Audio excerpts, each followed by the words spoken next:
Isigaw mo! Katotohanan! Isigaw mo! Pilipinas gising! Huwag na tayo mag-iiyak ng isang upuan! Isigaw mo!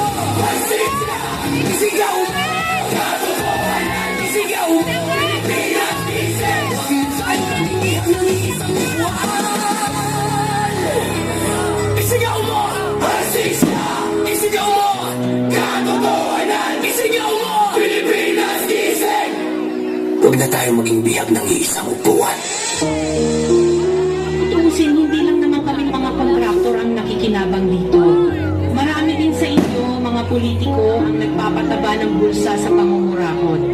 Kawawa po talaga ang mga mamamayang Pilipino kasi ninanakaw lang natin ang kaban ng bayan. Sino umaahon, tayo ba o sila? Hindi nila habang nakalubog ka ba sa laban pa? Sa pinagyan ko mga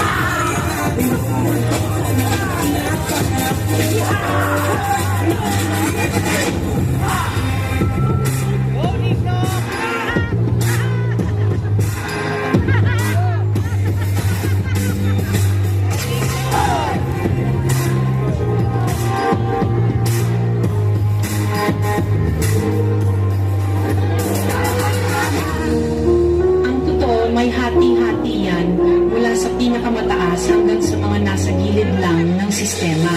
Sa patuloy na pagdinig sa Senado, hindi naman kinurakot na proyekto ng gobyerno, 491. Dapat naman tama ba din natin ginagawa? Paulit-ulit na lang na ito ang bagong simula. Simula ng simula, bakit walang natatapos ang klasa pati lagi ko pang nagsulat ng sapatos? Ilang beses na kao, ilang beses na kao. Pwede natin subukan at tulungan at tulungan kung kumahagi sa bigyan ng matagal na natin pasarapatan.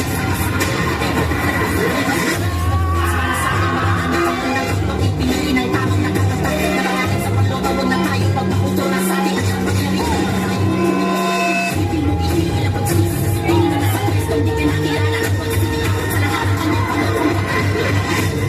kumbinsido mo na natin dapat na.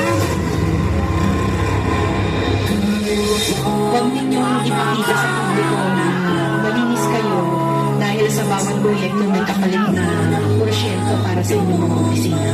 Tingnan ninyo rin ang mga pangalan na nakaupo ngayon at lalo na sa mismong mga nagpapalakad ng gobyerno.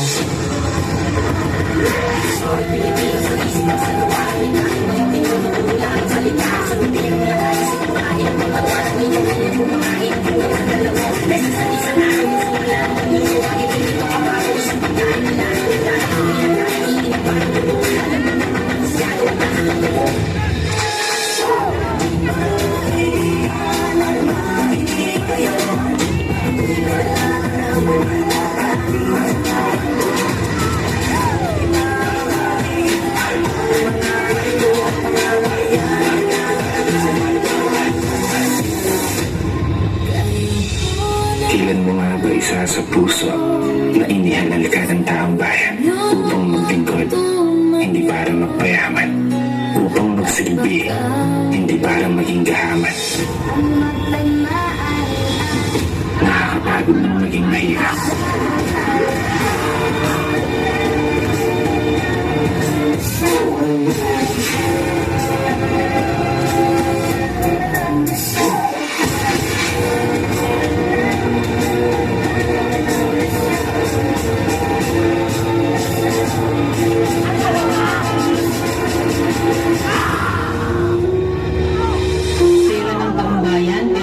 Nakikinabang. Hindi ba tayo nahiya?